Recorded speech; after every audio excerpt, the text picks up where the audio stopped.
Well, welcome everybody. We're here on August 28th, 2024 in our new studio. They got me a studio. It was really good. I actually like it. We're in the men's locker room right now. Unfortunately, we can't do any interviews with women down here, but it certainly is. It's good. It's a good studio to work from. Listen, August 28th. You know what that means? That means next week is September, and kids go back to school. And I know for me, I know for me, it was always tough. I mean, I hear all these stories about going back to school and how expensive it is, and you're going to buy backpacks and all this other stuff. But that all being said, with the clothes, the backpacks, and everything, you know what the biggest expense for me was kids going back to school? Minor hockey started. And minor hockey for 3 kids, it broke us. I mean, we didn't get out of debt until December, and then we went back into debt because it's now Christmas. So it's just an ongoing cycle back to school. But it's nice to know that we are there back to school, and they'll be going back. I'm sure they're all excited to go back too. So last week, we had the Canadian Mid-Am, and before I turn it over to you guys, I just want to say a huge thank you to a lot of people. Number one, to all you, because I know you took care of the course last week. There was very few divots that had to be repaired, very few ball marks. I know you were extra diligent on that. I want to thank these 2 guys. They worked tirelessly for the week. They were available all the time. Our kitchen staff, who made sure the food was all there, Chelsea and her staff, and Sean. The myriad of volunteers, and we got so many compliments on that, on our volunteers that came out every day in that pouring rain, in the whatever it was, did a great job there. And of course, last but not least, and I'm sure I'm forgetting people, but Joel and his staff, they were lauded by the Golf Canada and the local group, the OVGA, for the unbelievable work that they did, and of course they had. And they acknowledged what we've already known for a long time, that Joel is just the best of the best. And which is why, Joel, you're never going to be able to retire from here. We're going to wheel you out when you're 95. It doesn't matter. You're never going to be able to retire from Carleton. Anyway, guys, we had a great Mid-Am. We had one guy that just blew it up. And maybe we'll start with you. You can talk about that. Yeah, great, and very well said, John, for sure. I think the only addition in terms of the special thank yous would be to our sponsors. Right, it wouldn't have been possible without them. All of our local businesses and all of our members that stepped up and supported the event, legacy programs, grassroots golf. So you see some thank yous communicated around the club because they were a huge part of the successful week. And as you said, I mean, everyone worked tirelessly, and a really, really special shout out to Joel, especially given the conditions that we had to deal with. It's been the year of every month it's been over 150 mils, and we had that front and center for the Mid-Am, but by the end of the week it started to show, started to play quite nicely for the players.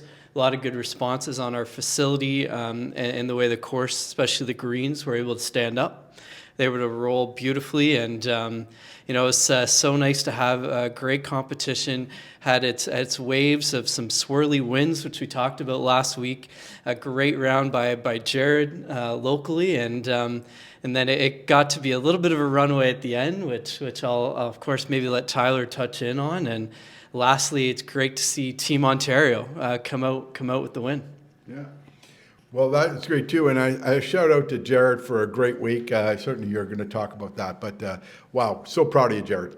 Go ahead. No, yeah, what can I say? I mean, it was a fantastic week, and to echo everyone, is just so much thanks involved with the members, with the volunteers, with all our sponsors. We can't thank you enough.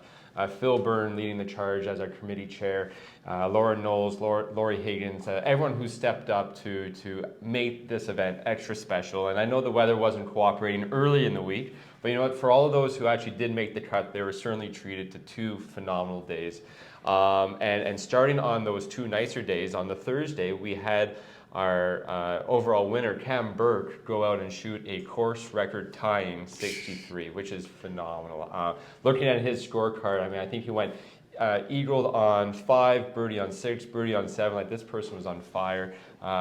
Watching and witnessing what he was able to do was truly spectacular. But that's a true testament on course conditions. I mean, when you have the course playing as well as it was, you can get hot. You can go out there and shoot these great scores. And it was great. And then to wrap it all up, we had an amazing closing ceremony. Golf Canada put on an amazing closing ceremony. We did all the awards, all the photos. We were all out there. The patio was full. It was like a sea of red shirts and players and everything, and we all came in. They did a great job. Congratulations to all our winners. And wrapped it up with a great volunteer party afterwards. Yeah, I saw the picture, and Bill McGregor gave me a picture of the Mounties and everything that were there. It was just an amazing closing ceremony. And just lastly on that, I mean, true Carleton colors. In terms of Thursday was especially a unique day. We had some players that had to come back and play 15 holes. Joel had the entire course ready for 7 a.m. It was like a mini shotgun, which we were not planning for, but to see those modifications, Laura Knowles on the spreadsheet and the entire volunteer times changing, members making accommodations to come back earlier, stay later. It was just remarkable, and it just shows what Carleton's all about. Yeah, just great. That's really a testament to everybody, and thank you to everyone again, and to Phil Byrne and the people, the president, and everybody else, the directors, for bringing this tournament to us. Okay, yesterday we had, 2 days ago, Monday, our senior men's intersectional team went down to Rockland. And unfortunately, we kind of finished last by 1 point, and we could have been so much different. Anyway, Tyler, I have one story, but I'm gonna have you do a recap. Here's a quick recap. Certainly, we started the day off. It was a beautiful morning, Monday. We're all making our ways down to Rockland Golf Club.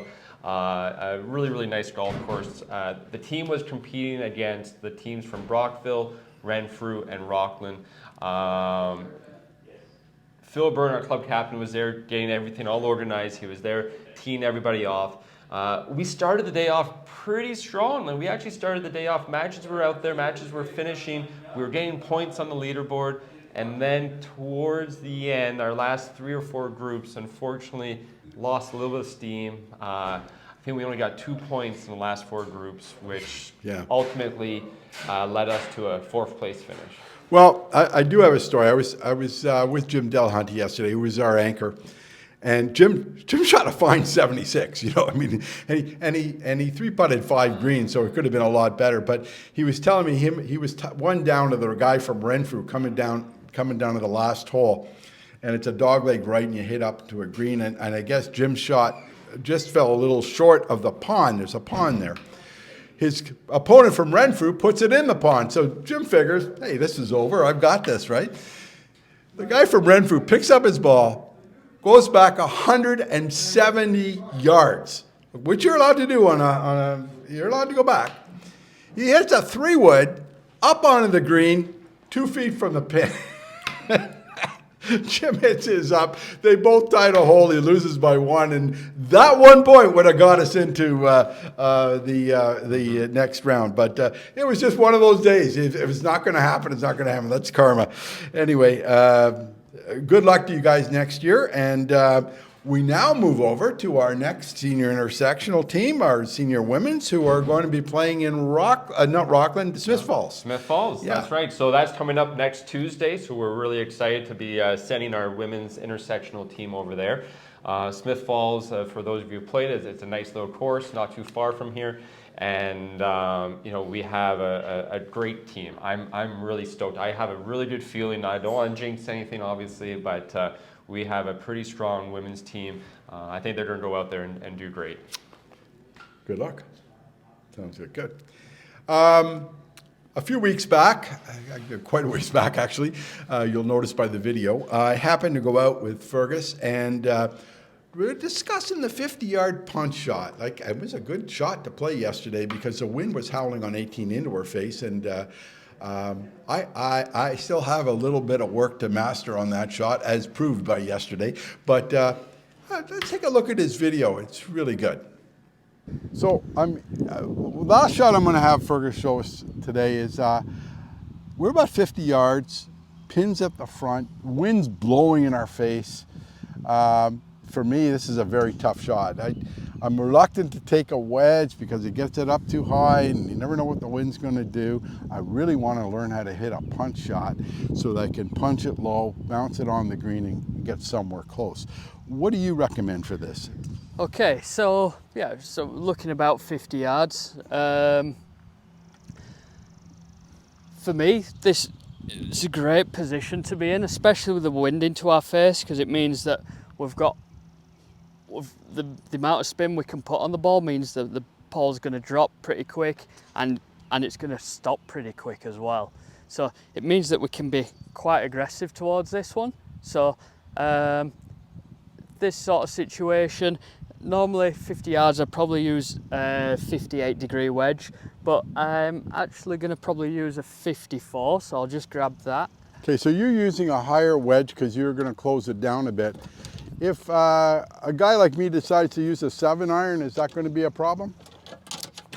No, that's not a problem. I've got a 7-iron here, so I can show you how to hit that one as well. So as we're set up here, so yeah, we're wanting it to come out a little bit lower, so the ball's obviously going to come back in our stance.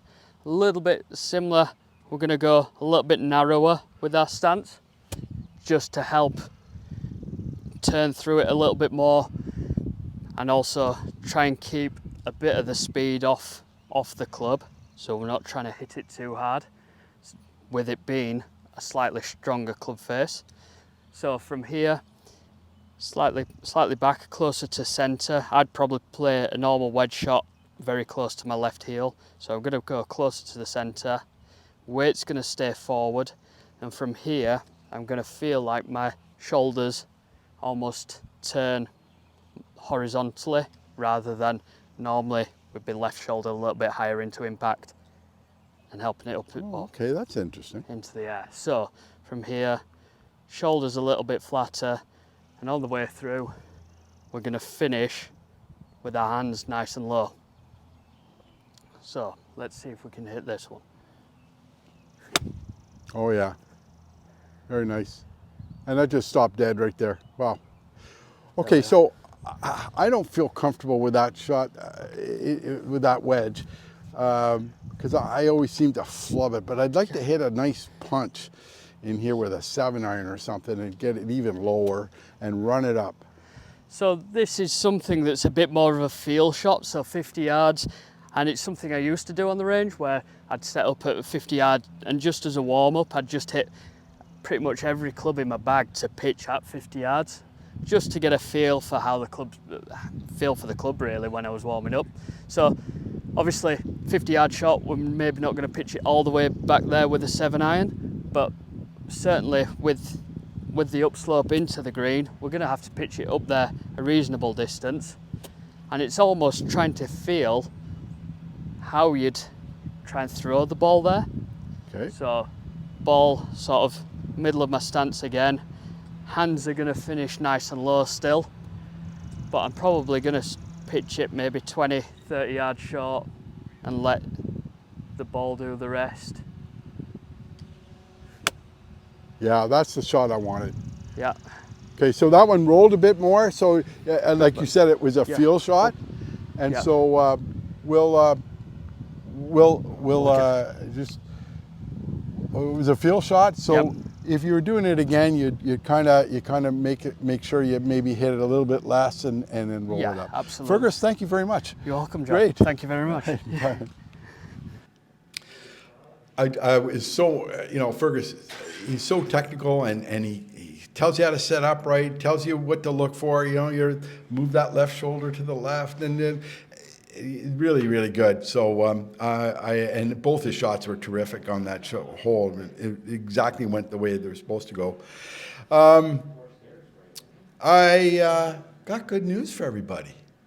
Next week's, is it next week? Big week for your pro shop? The demos are coming. The demos are coming. The demos are going.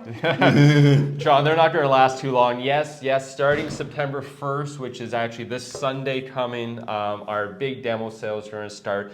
Fergus and I were going through our list of demos this morning, putting everything into different categories, whether it's slightly used or heavily used. Again, all the pricing worked out. This is going to probably be our biggest demo sale in the last 3 years. We have a ton of Callaway drivers, we have a ton of Cobra drivers, we have some TaylorMades, we have some Pings, even some Titleist drivers. So we are putting them all out there. We want to get rid of them. We want to clear out the shop. So if you've been waiting all season, now is the time. Can't guarantee we'll have your perfect combination, but there's going to be a lot to choose from. Well, not only that, I saw a whole bunch of different shafts you have. You don't have to take the stock shaft. They have secondary market shafts there as well. So I'm sure they can fit you with the right shaft and in the right club. What's happening in our kitchen these days? Yeah, just one quick little footnote on the demos. Like, amazing time to try them because you can experience a few different shafts, and they won't be here till Christmas necessarily. So now is the time you can actually try the clubs and get a look at the full selection. So don't wait on those. And then yes, of course, kitchen specials.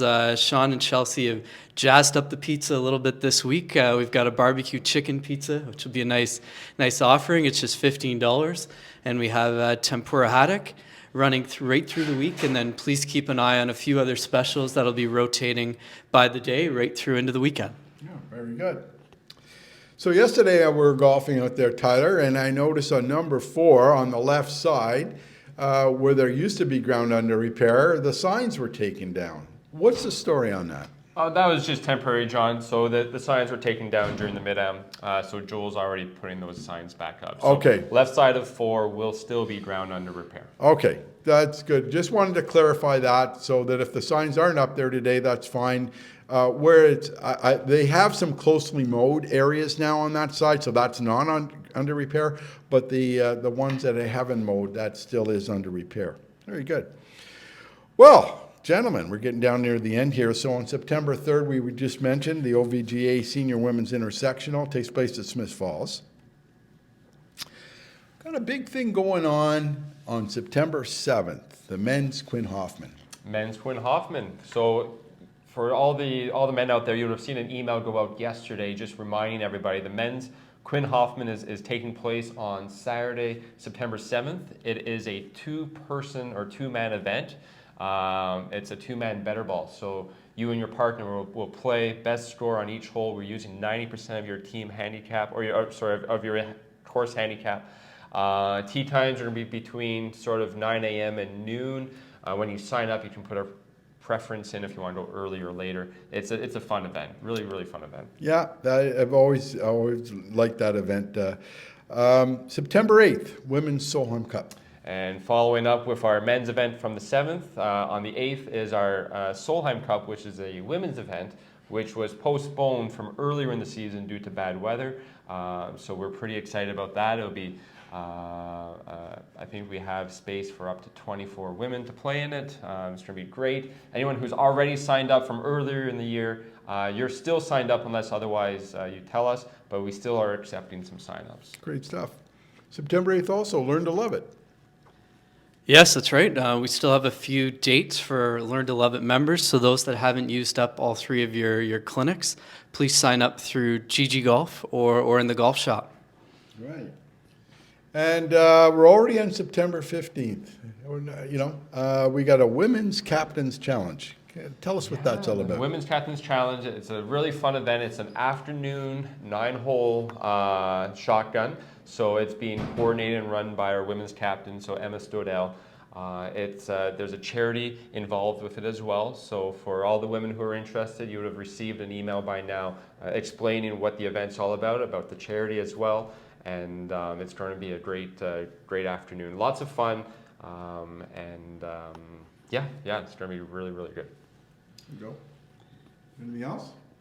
Yeah, great event. And one last little update, we are heading into our fall membership drive season. So we will be in touch with all of our trial members, Learn to Love It, etc., just to give them options for year 2. And then for our current members that are in discussion with those, their friends and family that might not be members yet, we will be offering our annual free golf promotion in the middle of September with a non-refundable top deposit. So just an early tease there that'll be starting in the middle of September, and we're accepting appointments for tours, and to get everyone ready for that, it's a very important time of year for membership drive for the club. Yeah, very, very good. Well, gentlemen, I think, is there anything else? Did we miss anything today, or are we good to go? I think we're good for now. Okay, well, listen, everybody, enjoy the last few days of August. It looks like we got some decent weather coming, and parents, enjoy first day of school. And I know your kids will. Until next time, everybody, play well.